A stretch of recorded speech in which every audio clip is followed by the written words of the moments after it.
¿Qué tal, estimados residentes? Bienvenidos al curso. Vamos a hablar acerca de los principales estudios epidemiológicos. Bueno, empecemos.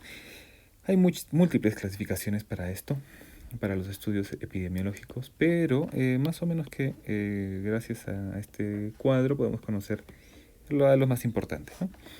Los vamos a clasificar entre descriptivos y analíticos. Los estudios descriptivos hacen eso, simplemente describen una situación observada en una población o en un paciente en singular o en varios pacientes, ¿no? Entonces no nos permiten analizar, no nos dan medidas de asociación, sino nos eh, permiten observar una situación. Muy bien, entonces tenemos aquí dentro de los descriptivos las series de casos, ¿no? Reporte de casos, series de casos, los estudios ecológicos. Los estudios ecológicos ya los hemos estudiado en clases pasadas. Bueno, son estudios donde la unidad de investigación pues no es el individuo, sino es un conglomerado, ¿no? Que puede ser habitantes de una ciudad, de un país, o un grupo poblacional con alguna característica en común, ¿no? Y bueno, se busca cierta asociación con alguna otra variable. Vamos a verlo un poco más adelante. Los estudios transversales son estudios que buscan la prevalencia y pueden o no compararla, ¿no? Muy bien, los estudios analíticos nos dan eso, es un análisis de dos grupos donde se busca una medida de asociación. Y esta medida de asociación nos permite inferir o acercarnos a una relación causal, ¿no? Asociación no es causalidad, pero digamos que sí nos aproxima un poco. Muy bien. Tenemos los estudios analíticos observacionales, tenemos el estudio de Cortes, muy conocido, y el estudio de causas y controles, ¿no? Luego tenemos los cuasi experimentales. Estos cuasi experimentales se les conoce así porque o no tienen aleatorización o no tienen un grupo o no tienen un grupo control bien definido. O no tienen un grupo control bien definido. Bueno, entonces tenemos aquí el ensayo comunitario de intervención y el ensayo controlado no aleatorizado. Muy bien, el ensayo comunitario de intervención se refiere a estudios donde la unidad de investigación es un grupo poblacional, pero aquí sí es cuasi experimental porque sí hay una manipulación de una variable. Por ejemplo, típicamente son aquellos trabajos donde, por ejemplo, se compara la... en una población se agrega flúor al agua potable y en otra población pues no se hace ese cambio, ¿no? No se le agrega el flúor. Y se compara en las poblaciones pues caries dental, incidencia de caries dental o infecciones intestinales, etcétera, ¿no? Entonces hay una intervención, pero hay una intervención sobre toda una comunidad, ¿no? Por eso son ensayos comunitarios. Son ensayos porque, como les digo, si hay una manipulación de una variable, ¿no? O sea, si son cuasi experimentales.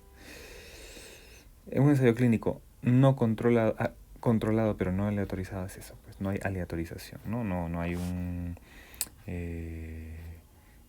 no existe la aleatorización para ver a qué paciente se le va a aplicar el nuevo tratamiento o un placebo o otro tratamiento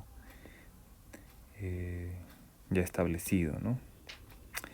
Muy bien, y tenemos finalmente los estudios experimentales como tales, ¿no? Los estudios experimentales tenemos el ensayo de campo y el ensayo clínico aleatorizado, ¿no? Vamos a tener una clase específica sobre el ensayo clínico aleatorizado, así que vamos a hablar un poquito sobre el ensayo de campo para básicamente conocer de qué trata. El ensayo de campo es un experimento donde hay una intervención, o sea, hay una manipulación de la variable experimental, claro. Hay una intervención sobre sujetos sanos. Y lo que se busca es evaluar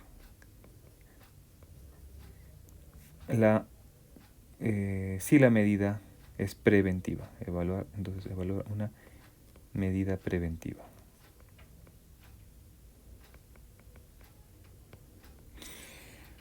Entonces, dentro de los ensayos de campo se considera pues los ensayos sobre vacunas también, ¿no? Lo que hemos tenido actualmente sobre las vacunas para coronavirus han sido ensayos clínicos aleatorizados propiamente dichos. Pero también se puede evaluar, digamos, en el campo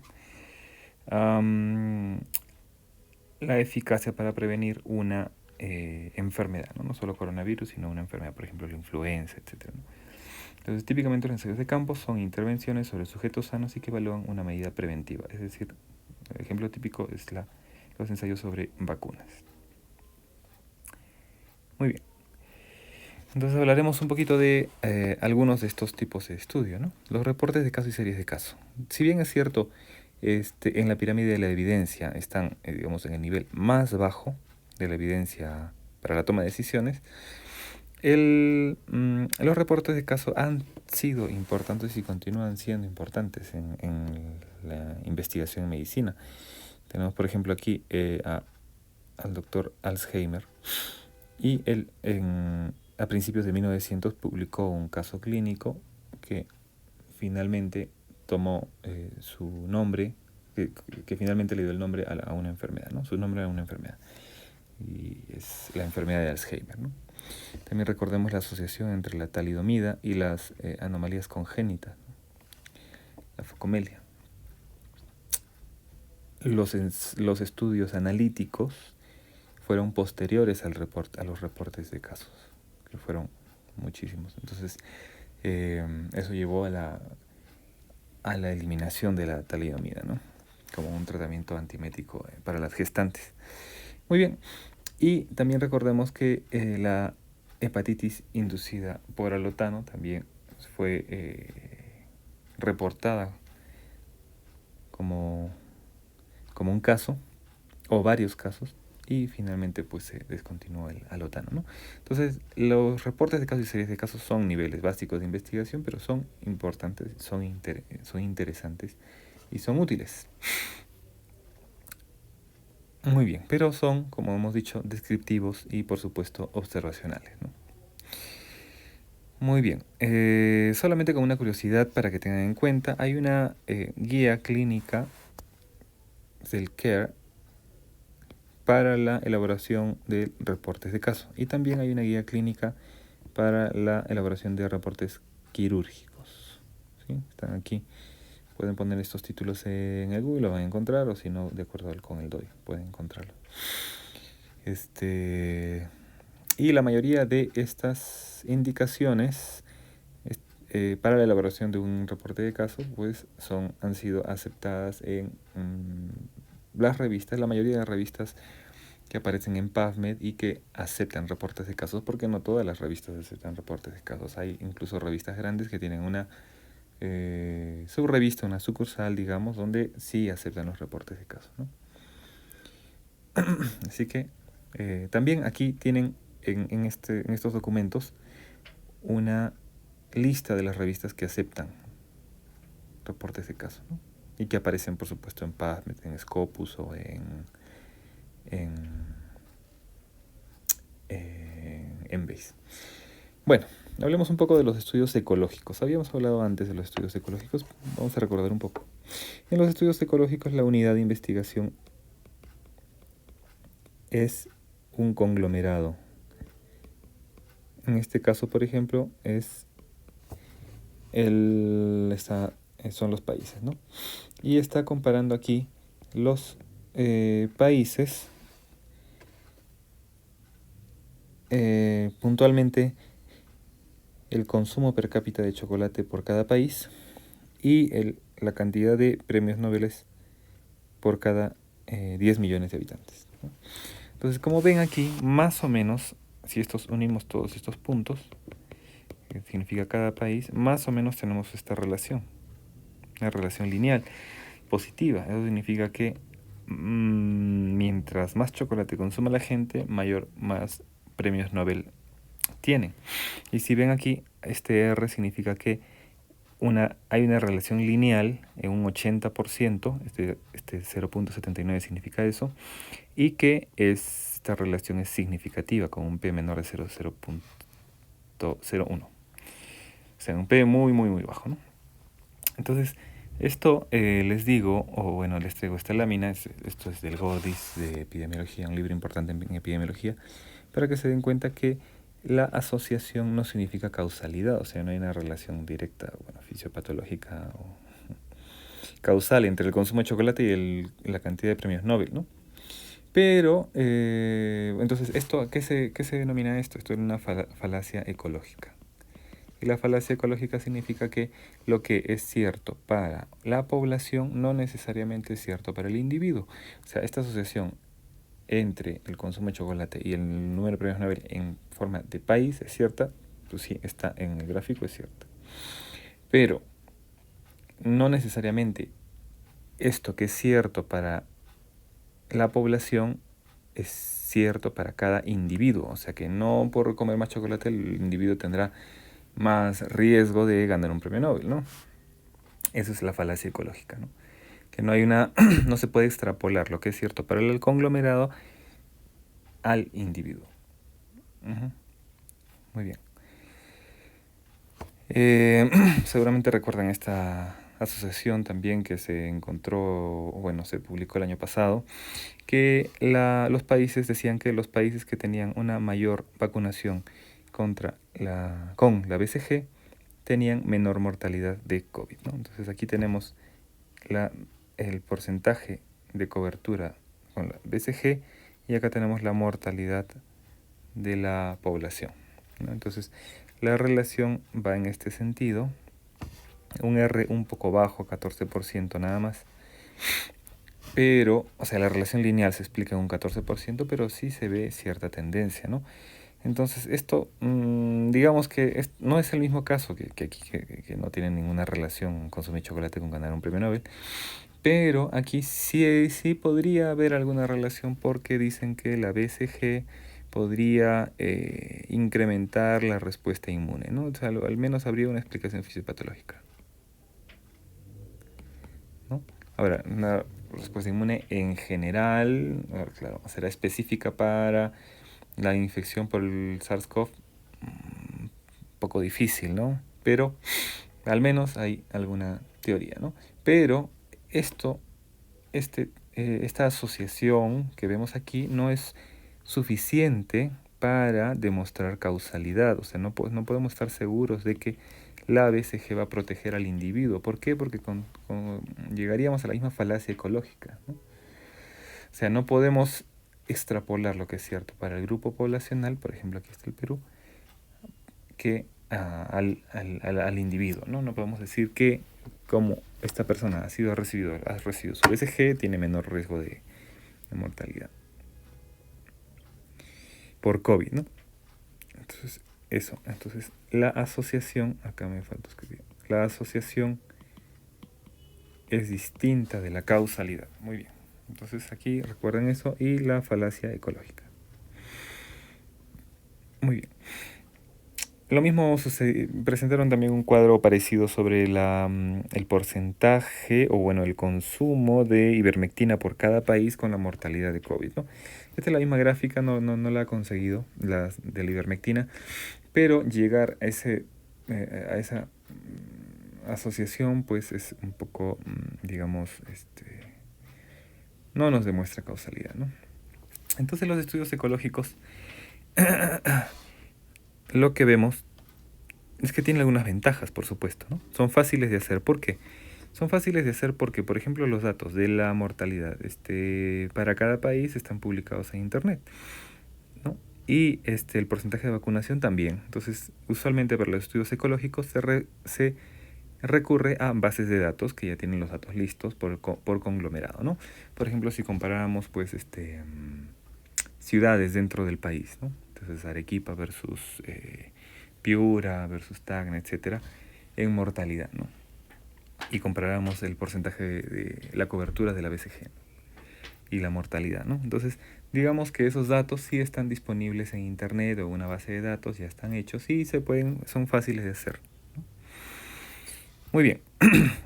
Y Otra ventaja es que nos brindan hipótesis de trabajo. Sí, sí nos brindan hipótesis de trabajo. No nos dan causalidad, no podemos hablar acerca de causa y efecto, pero sí nos brindan hipótesis de trabajo, ¿no? Nos brindan una sospecha, eso, cuando menos. Muy bien, pero tienen algunas desventajas. Por ejemplo, la falacia ecológica, que ya lo hemos explicado bien, que se debe confiar en información recolectada, claro, porque vamos a recurrir a bases de datos, entonces tenemos que confiar en esa información, ¿no? Es una desventaja. Y no son un buen fundamento para considerar asociación y tampoco demuestran causalidad, ¿no? Muy bien. Pero hay estudios ecológicos que también posteriormente han demostrado o que han servido para deslizar hipótesis que después han sido comprobadas, ¿no? O sea, no todos los estudios ecológicos tienen falacia ecológica, por supuesto. Entonces, por ejemplo, este es un trabajo un poco antiguo sobre el porcentaje de hipertensos en la población versus el consumo diario de sal, ¿no? Y como vemos aquí, a menor consumo de sal en esta población en Alaska, menor porcentaje de hipertensos. Y los japoneses, pues mucho más consumo de sal y más hipertensos. Entonces, después sí se encontró en estudios de cortes prospectivos que el consumo de sal en algunas personas específicamente, pues sí aumentaba el riesgo de ser hipertenso, ¿no? Muy bien, eso con respecto a los estudios ecológicos. Vamos a hablar acerca de los estudios transversales, ¿no? Los estudios transversales también se les conoce como estudios de prevalencia o cross-sectional en inglés. Los estudios transversales ya estamos hablando de estudios que nos pueden dar cierto nivel de asociación y se utiliza para esto la razón de momios.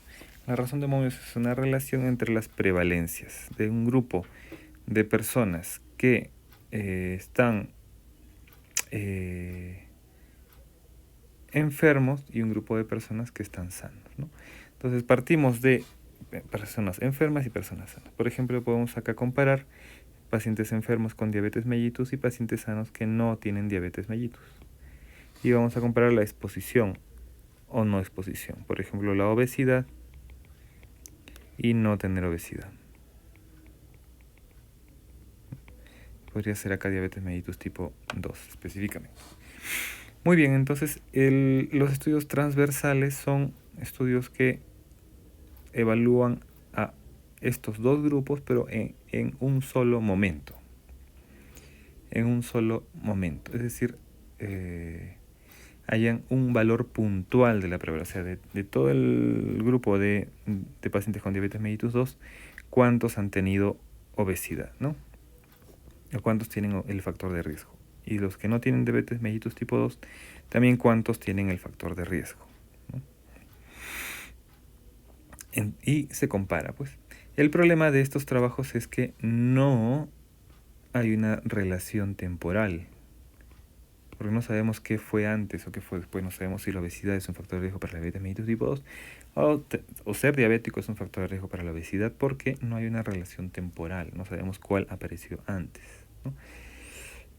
O sea, podríamos saberlo, pues, pero el diseño del estudio no nos permite evaluar eso, ¿no? Entonces no hay una relación temporal, es la principal desventaja, ¿no? Pero sí nos pueden deslizar alguna posibilidad, ¿no? Si encontramos muchos más pacientes diabéticos con obesidad, quizás habría alguna sospecha de una relación, ¿no? Entonces, en los estudios transversales, pues se compara la razón de momios, o sea, se compara la prevalencia del factor de riesgo en los pacientes enfermos y en los pacientes sanos. Entonces, ¿cuál sería la ventaja de un estudio transversal? Sería que son relativamente simples de hacer porque al fin y al cabo solo tienes que medir una sola vez en toda la población, ¿no? Es un estudio analítico si tiene un grupo control, ¿no? Podemos hacer también un estudio transversal sin grupo control. Le decimos queremos hallar el porcentaje de personal hipertenso en nuestro hospital, ¿no? Entonces puede ser un estudio transversal. Ese es un estudio transversal. Pero si queremos hallar si queremos hacer un estudio analítico, compararemos pues hipertensos de nuestro hospital versus no hipertensos y buscamos algún factor de riesgo que esté asociado, ¿no? En este caso podría ser el fumar, ¿no? o algún otro factor, o el consumo de sal también podría ser, ¿no? Entonces, pero lo malo es que no vamos a tener esa relación temporal, porque solamente en un solo momento vamos a medir. Muy bien. Pero eso sí, nos brindan hipótesis de trabajo, ¿no? Muy bien. Lo malo es que tienen algunas desventajas, como por ejemplo que solo utiliza estudios, aquí es casos. Casos prevalentes y no incidentes. Es decir, cuando haga mi tabla de 2×2 y ponga enfermos y acá ponga sanos, todos los enfermos de esta columna van a ser pacientes que ya están diagnosticados. Entonces, como no hago un seguimiento, no voy a tener casos nuevos, no voy a tener casos incidentes. Y eso nos puede llevar a un sesgo, ¿sí? El no utilizar casos incidentes nos lleva a un sesgo. Y no solamente aquí, también en casos y controles. Bueno, muy bien. Entonces, es mejor siempre utilizar casos incidentes. Eso es lo que hay que recordar. Por supuesto que no hay temporalidad y que no demuestran causalidad, pero sí nos brindan hipótesis de trabajo otra vez, ¿no? Que es, por supuesto, muy importante. Muy bien. Vamos a hablar acerca ahora de los estudios de casos y controles.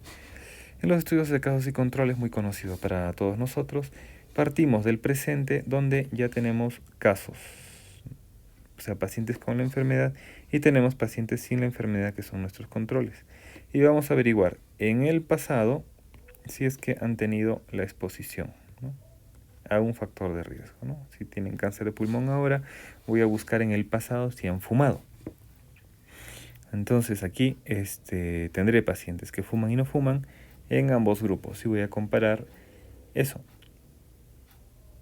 la relación entre pacientes con cáncer de pulmón que fumaron en un grupo versus la relación de pacientes que fumaron en el otro grupo, ¿no? Muy bien, entonces esa relación, esa medida de asociación es el odds ratio. El odds ratio es una comparación de odds, ¿no? Es una razón de odds. El odds ratio es una razón de odds. Odds 1 versus odds 2. La odds es una relación, no es una proporción, sino es una relación. La relación entre los sujetos que están enfermos y fumaban versus la relación que estaban versus los sujetos que están sanos y fumaban. Pero para simplificar esto se simplifica como la razón de los productos, la relación de los productos cruzados, ¿no? Esto se simplifica como A por D versus O dividido entre B por C, ¿no? Y así encontramos nuestro odds ratio, que es la medida de asociación de los estudios de casos y controles. También puede servir para ver asociación en los estudios de cortes, pero no es lo usual, ¿no? Muy bien, entonces casos y controles. El odds ratio entonces nos dará una medida, es una medida de asociación, que si es igual a 1 significa que no hay una relación, si es menor a 1 significa que hay este factor es un factor protector, y si el OR es mayor a 1 es un factor de riesgo, ¿no? Básicamente así. Entonces aquí, por ejemplo, tenemos un estudio de casos y controles bastante grande, basado en la población, sobre factores de riesgo para el linfoma no Hodgkin, ¿no? Y buscan qué tipo de factores de riesgo: problemas autoinmunes y inflamatorios crónicos, ¿no? Entonces, como ven aquí, calculan el odds ratio para encontrar esta relación, ¿no? Claro que este odds ratio no lo calculan con los productos cruzados, porque lo que tratan es de controlar muchas variables, para lo cual lo que hacen es un análisis multivariante con regresión logística. Muy bien, entonces, en la regresión logística también nos arroja como resultado el odds ratio. Pero entonces vamos a ver qué factores de riesgo se encontraron. Encontraron en 3.055 pacientes con linfoma no Hodgkin, que fueron comparados con 3.187 controles, pero pareados. Encontraron que la artritis reumatoide era un factor de riesgo, el síndrome de Sjögren era un factor de riesgo, y que el lupus eritematoso sistémico y la enfermedad celíaca eran factores de riesgo para desarrollar linfoma no Hodgkin, ¿no? Entonces, como ven aquí, en estos estudios de casos y controles, la medida de asociación es el odds ratio, ¿no? Muy bien. Entonces, otra cosa aquí interesante es esta palabra, match control. Sujetos controlados, sujetos de control pero pareados, ¿no? Entonces, ¿qué significa el emparejamiento o pareamiento? Significa que para cada caso que yo tengo, voy a buscar un control que sea parecido. ¿Pero parecido en qué? Ahí viene, están pareados por edad, por sexo, por algún factor de riesgo que me puede confundir, ¿no?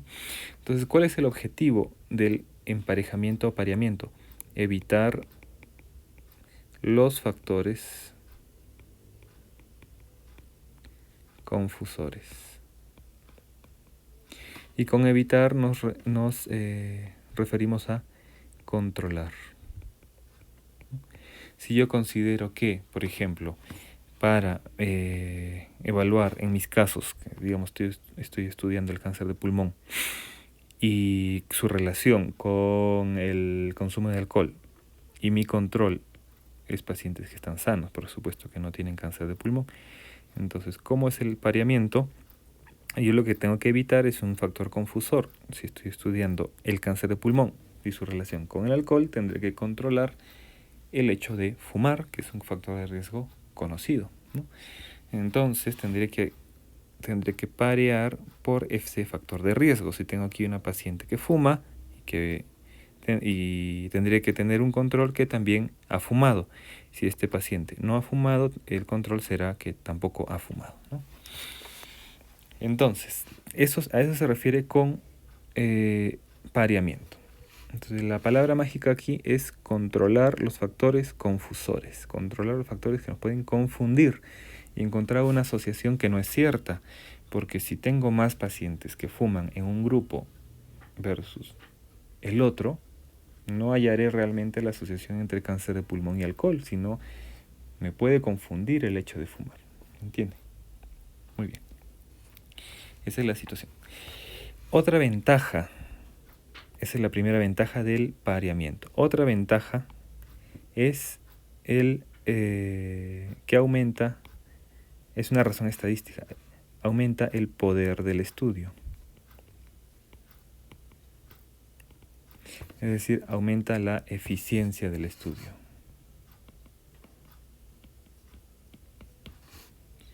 Aumenta la eficiencia del estudio. ¿Eso qué significa?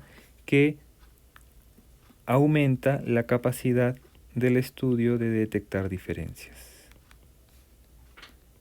Eso es el poder. Darse cuenta de diferencias cuando realmente sí las hay, ¿no? Aumenta la capacidad de detectar diferencias.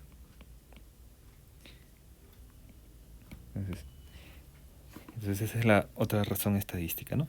Entonces el pareamiento puede ser individual o puede ser grupal, pero de más simple de explicar y el que debemos conocer principalmente es el individual. Entonces voy a comparar un sujeto como un sujeto. Entonces aquí tendremos el pareamiento por cada sujeto, ¿no? Pero si yo tengo un caso, puedo hacer el pareamiento con hasta 4 controles. Hasta 4 controles. No vamos a encontrar más allá de 4 controles porque hay una razón estadística para esto. La relación 1 a 4 nos ofrece bastante poder para detectar diferencias, con lo cual hacer más, conseguir más controles para cada caso ya no es útil. Entonces, no hay mayor beneficio por encima de 4, ¿no? Entonces no van a encontrar trabajos con controles con una relación de 1 a 4 o más de 1 a 4. Encontrarán 1 a 2, 1 a 3, ¿no? Muy bien. Entonces, ¿cuáles serían las ventajas de un estudio de casos y controles?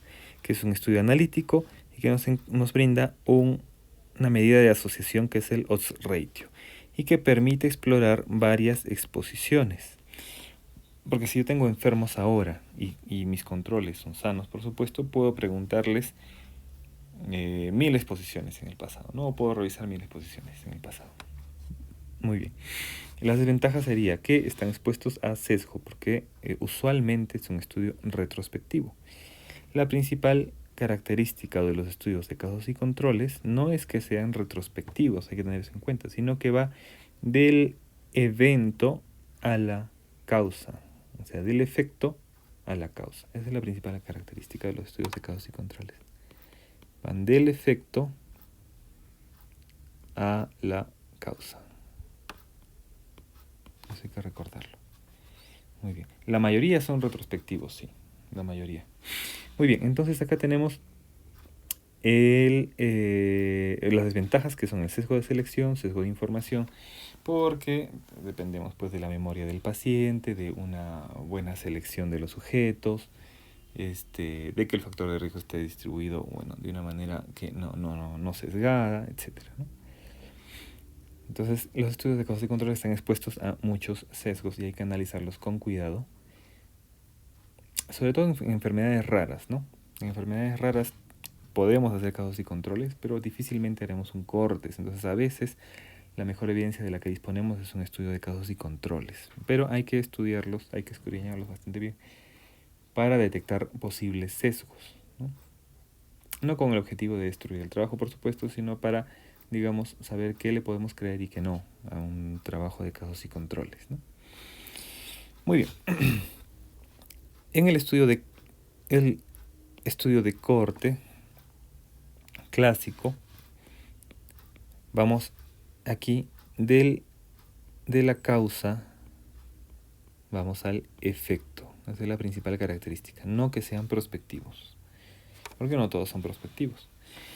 Muy bien, entonces tenemos de la población, de una misma población, escogemos sujetos expuestos y sujetos que no están expuestos, ¿no? Que no tienen un factor de riesgo, digamos que, bueno, creemos que es un factor de riesgo, ¿no? Seguimos a los pacientes y detectamos y vemos cuáles se enferman y cuáles no.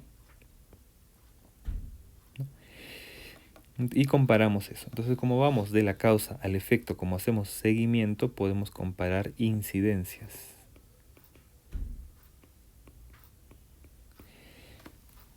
Entonces, si vemos, por ejemplo, aquí que hay pacientes que, por ejemplo, bueno, en el caso del alcohol y el cáncer de pulmón, ¿no? Buscamos pacientes expuestos, o sea, que consumen alcohol diariamente o una cantidad pues elevada, ¿no? Versus pacientes no expuestos que no consumen alcohol, y les hacemos seguimiento y buscamos y luego detectamos qué pacientes hacen cáncer de pulmón, ¿no? Y comparamos esas incidencias entre los sujetos expuestos versus los no expuestos. Entonces, en el estudio de corte encontramos una medida de asociación que es el riesgo relativo, que es la comparación de las incidencias.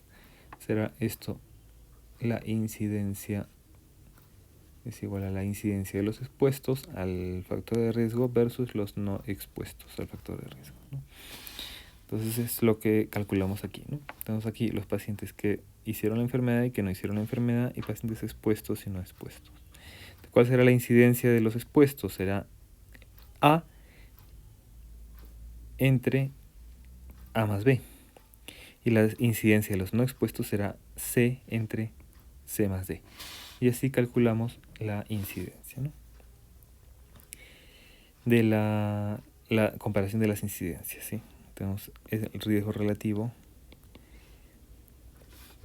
o también se le llama risk rate, relación de riesgo o razón de riesgo. Muy bien, uno de los estudios de corte el más importante a nivel mundial empezó en 1948 y actualmente siguen este estudio de corte, ya van en la tercera generación, por supuesto. Y fue un estudio que buscaba encontrar qué factores ocasionaban enfermedad o tenían relación con la enfermedad cardiovascular, ¿no? Entonces, ¿cuáles fueron las hipótesis de trabajo cuando empezaron esta investigación en 1948? Fueron todas estas: que la incidencia de enfermedad coronaria incrementa con la edad. Entonces, esto que actualmente es obvio, en el 48 no se sabía. Y como ven, después se comprobó gracias al estudio de Framingham. Otra, que la enfermedad coronaria es más temprana y frecuente en los hombres. También. Que las personas con hipertensión arterial desarrollan enfermedad coronaria con más frecuencia que los normotensos. Con hipertensión arterial desarrollan más enfermedad coronaria. Sí. Que el colesterol elevado incrementa el riesgo de enfermedad coronaria. Que el tabaco y el alcohol incrementan el riesgo. Que la actividad física disminuye el riesgo de enfermedad coronaria. Bueno, aquí creo que esto está en duda aún, ¿no? Bueno, si no, me corrigen, pero de que el tabaco incrementa el riesgo de enfermedad cardiovascular, por supuesto. Que la actividad física disminuye el riesgo de enfermedad coronaria, también. Que el incremento del peso predispone a enfermedad coronaria. Como ven, todas las hipótesis de trabajo fueron después comprobadas con, digamos, década a década, más o menos, ¿no? Porque, como ven aquí, ha habido hitos en los reportes del estudio de Framingham y, bueno, en cada uno de estos reportes se encontraron pues que el colesterol, que la obesidad, que la hipertensión arterial, etcétera, ¿no? Entonces, casi todo lo que se sabe sobre los factores de riesgo para enfermedades cardiovasculares han sido producto del estudio de Framingham. Entonces, como ven aquí, empezó en el 48 y bueno, actualmente está en la tercera generación, ¿no? Muy bien, entonces un tipo de estudio de corte especial es el estudio de corte retrospectivo. En el estudio de corte retrospectivo partimos del presente, donde tenemos pacientes que están enfermos y que no están enfermos. Pero nosotros no evaluamos eso, no clasificamos a los pacientes de acuerdo a eso, sino clasificamos a los pacientes de acuerdo al factor de riesgo, o sea, revisamos historias clínicas, ¿no? Y aquí vemos pacientes que han tenido, fueron expuestos al factor de riesgo o pacientes que no fueron expuestos al factor de riesgo. Y revisamos en sus registros si después hicieron o no la enfermedad, ¿no? Entonces, por ejemplo, aquí podría ser pacientes que tienen que fueron operados de peritonitis y queremos evaluar si es que el no utilizar un drenaje, por ejemplo, es un factor de riesgo para desarrollar enfermedad, que en este caso sería absceso residual. Entonces lo que queremos comparar es la utilización del DREN para prevenir un absceso y su relación con el absceso residual post laparotomía. Entonces partimos de historias clínicas de pacientes operados de peritonitis y vemos si utilizaron o no drenaje, ¿no? Y seguimos en el tiempo la historia clínica y vimos si es que hicieron o no un absceso residual. Entonces es un estudio de corte porque va de la causa al efecto. ¿Sí? Si bien es cierto, revisamos historias clínicas y es retrospectivo desde ese punto, vamos de la causa al efecto, ¿no? Entonces también encontramos incidencias, ¿no? Encontraríamos en este caso la incidencia entre los expuestos, que en este caso digamos sería no utilizar el DREN, y incidencia entre los no expuestos, que sería los que utilizaron el drenaje, ¿no? Y comparamos y vemos si es un factor de riesgo o no el hecho de no dejar un drenaje, ¿no? Muy bien. Entonces, también las incidencias, claro que aquí dependemos mucho de los registros, ¿no? De la calidad del registro y de que todos los pacientes hayan sido tratados de igual manera. Por ejemplo, que todos los pacientes operados de peritonitis tengan una ecografía al cuarto, quinto, sexto día postoperatorio, ¿no? Entonces, para que el hecho sería ese, que todos los pacientes hayan sido tratados de la misma manera para encontrar pues el factor, para encontrar el absceso, ¿no? Entonces, dependemos mucho de los registros. Están expuestos a sesgos más que un estudio de corte prospectivo, por ejemplo, aquí, ¿no? Son un poco más fáciles de hacer, pero actualmente ya no hay una categorización entre la calidad de los estudios por su tipo. O sea, no podemos decir que un corte retrospectivo es mejor que un casos y controles, por ejemplo, ¿no? Así categóricamente no. Hay que analizar y ver si es que ha sido bien llevado, está expuesto a sesgos, el número de pacientes que han ingresado, etcétera, ¿no? Bueno, muy bien. Otro tipo de estudio especial es estudio de casos y controles anidado en una corte. Entonces, esto es que se diseña un estudio de corte, sí, prospectivo. Entonces, por ejemplo, acá partimos de los pacientes expuestos. En un estudio de corte partimos expuestos a un factor de riesgo y no expuestos a un factor de riesgo y buscamos cuántos hacen la enfermedad, ¿no? Algunos harán y algunos no harán la enfermedad, ¿no? Es el estudio de corte. Pero, por ejemplo, les tomamos muestras de sangre, ¿no? Tomamos muestras de sangre para ver si el hecho de, por ejemplo, el hecho de fumar incrementa el ácido úrico, digamos. O vemos casos de gota, por ejemplo. Entonces los enfermos habrán hecho gota, ¿no?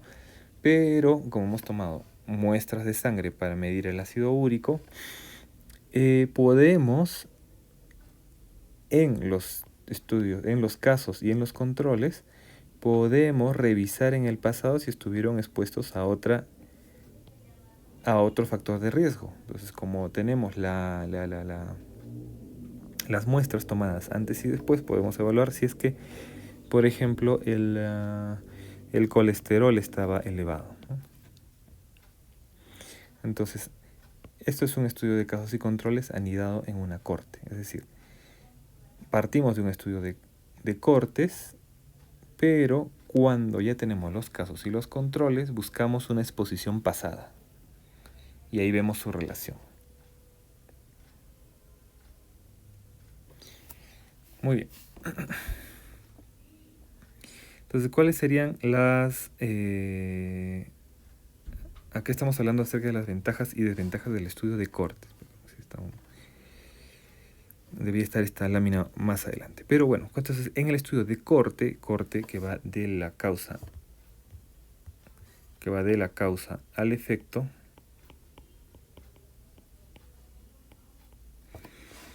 es un estudio analítico que nos da una asociación que es el RR y nos permite demostrar causalidad, sí. Nos permite demostrar causalidad. Muchas veces no podemos hacer un ensayo clínico, sino necesitamos hacer un corte solamente.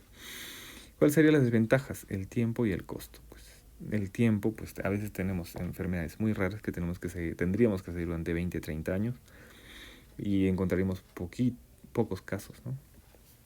Y el costo, pues considerar el estudio Framingham con miles de pacientes seguidos durante 3 generaciones nos da pues un costo enorme, ¿no? Entonces aquí vemos una comparación entre los principales estudios epidemiológicos clásicos. Tenemos el CORTES y el estudio de casos y controles, ¿no? Dentro del CORTES tenemos el prospectivo y el retrospectivo. Muy bien, entonces empezaremos aquí. El grupo de estudio. En los estudios de CORTES siempre partimos de personas expuestas. Y el grupo de comparación será las personas no expuestas. Mientras que en los casos y controles, los casos son los enfermos y los controles son los sanos. Bueno, sanos sin la enfermedad, ¿no? Muy bien, ¿cuáles son las medidas de resultado? Las medidas de resultado son en el estudio prospectivo tenemos el riesgo relativo y en el estudio, en el CORTES tenemos el riesgo relativo y en el estudio de casos y controles tenemos el odds ratio. Como ven aquí, en el estudio de cortes también podemos encontrar el odds ratio, pero no es lo usual. No es lo usual. Muy bien. La relación temporal entre la exposición y la enfermedad. Aquí tenemos una relación temporal en el cortes, porque vamos de la causa al efecto, ¿no? Si es retrospectivo, pues un poco menos, pero también va de la causa al efecto. Pero en el estudio de casos y controles, aparentemente tenemos una relación temporal, pero a veces es difícil de establecer esa relación temporal. Muy bien, se puede estudiar asociaciones múltiples en el estudio de casos y controles.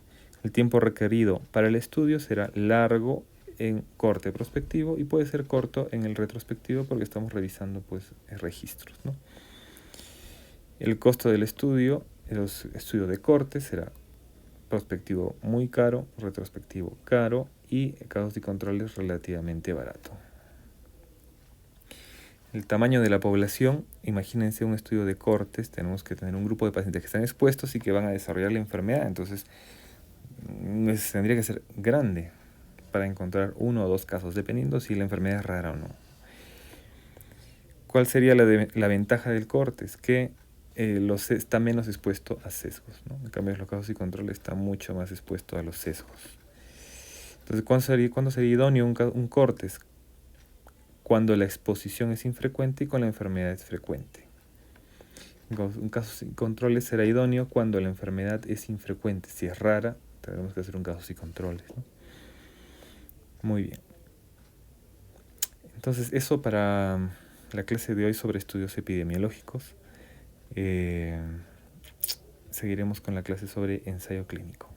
Muy bien, muchas gracias.